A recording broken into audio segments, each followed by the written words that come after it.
Hi everyone, my name is Emily Williams and I am a second-year Master of Occupational Therapy student at the University of Tennessee Health Science Center. Today, my in-service presentation is on addressing test-taking anxiety. I chose this topic because I have found myself struggling with test anxiety throughout college and even more since I've been in OT school. Today, there will be 3 learning objectives. The first learning objective is learners will be able to recognize some strategies that will help reduce test anxiety in themselves.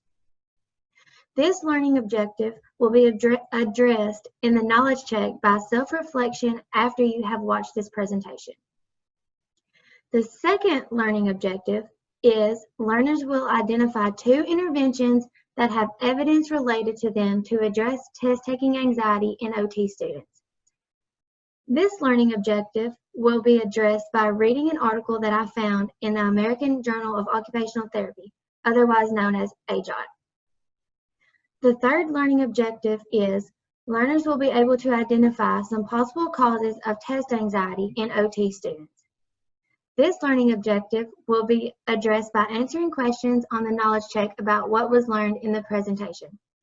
There will be a knowledge check at the end of this presentation to check your learning and understanding of the topic that I have chosen. First, we will start off by watching a video that I found together. I really like this video because it addresses some of the same concepts that I will discuss in more detail later in this presentation. I'm going to stop sharing my screen with you for a second to get to the video.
Okay.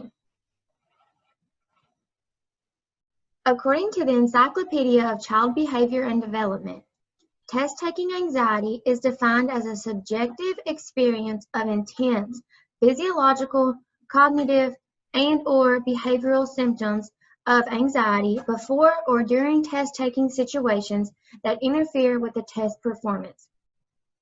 Some physiological symptoms can include rapid heart rate, muscle tension, flushing of the skin, sleeping problems, and headaches. Some cognitive symptoms that could present are memory difficulties, attention problems, concentration problems, and problem-solving difficulties. Task avoidance is a huge behavioral symptom that presents itself because of test anxiety. According to the American Test Anxieties Association, or the ATAA, 16 to 20% of all students report high test anxiety. Another 18% on top of that are troubled with moderately high test anxiety. This is a growing problem because students with test anxiety score on average 12 percentile points lower which equals about half a letter grade lower than their peers who do not suffer from test anxiety. Many of the same students who struggle with test anxiety also struggle with social anxiety as well. These individuals may seem to rarely volunteer to speak in class and avoid other social situations in which they might be tested. Female students have been shown to have higher test anxiety than male students. Although this is found to be true, there are no meaningful differences in test scores between males and females. Test anxiety presents a serious academic impairment for all grade levels. Students rate schoolwork and tests to be a major source of worry and stress in their lives. Test anxieties appear to be increasing due to the increase in standardized testing that is required. It is important to realize that it isn't the test itself that causes the anxiety, but it is how you interpret the test that causes the anxiety. There are many causes that can lead to test-taking anxiety. There are two categories to classify them in: realistic fears and unfounded fears.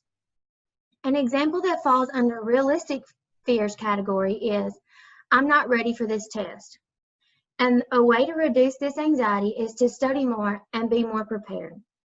An example that falls under the unfounded fears category is, "If I do bad on this test, my family and my classmates will think I'm dumb and don't deserve to be in OT school."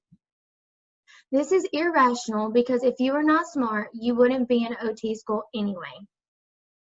Another factor that could potentially cause test anxiety is the expectations or pressure that you feel from others. It is important to know that no one is perfect, and people who truly care about you just want you to do your best. There are many strategies to reduce test-taking anxiety. According to Mayo Clinic, the #1 way to reduce test anxiety is to learn how to study efficiently. Many students go into college or graduate school believing that they know the proper study techniques, and in some cases that may be true. But in other cases, they are lost and don't even know how to get started. Many schools offer classes that teach effective study techniques that can help reduce test anxiety. This next strategy kind of goes into the one before about learning how to study effectively. This strategy is to study early and in similar places. It is a lot easier to study over time than trying to cram everything into one study session. If you study in similar places that you will be taking the exam, it will help you recall information more easily. Another way to lower your stress level is to establish a pre-test routine. If you do the same thing before each test, it will lower your stress level tremendously. The strategy that I found most important is to make sure to get plenty of sleep the night before the exam. If you are not well rested, this could cause your stress and anxiety level to increase. This one that I'm about to talk about has helped me tremendously. Learn some relaxation techniques. Examples of relaxation techniques are deep breathing, relaxing each muscle individually, and even closing your eyes and thinking of something that makes you calm and happy. Above all, to completely reduce test anxiety, the best strategy is to let go of perfectionism. It is natural to want to do your best at everything, but when you get too involved with being perfect, that is when it becomes a problem. I read an article from the Open Journal of Occupational Therapy, which followed occupational therapy students after a high-stress exam.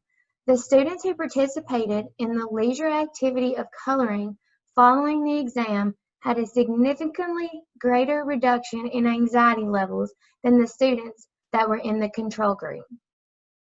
There is significant evidence that the participation in leisure activities after a high-stress test can substantially reduce anxiety levels. This concludes my presentation. I hope you all enjoyed it and learned some useful tips on how to reduce and manage test anxiety. Thank you all for your time, and thanks for watching my in-service presentation.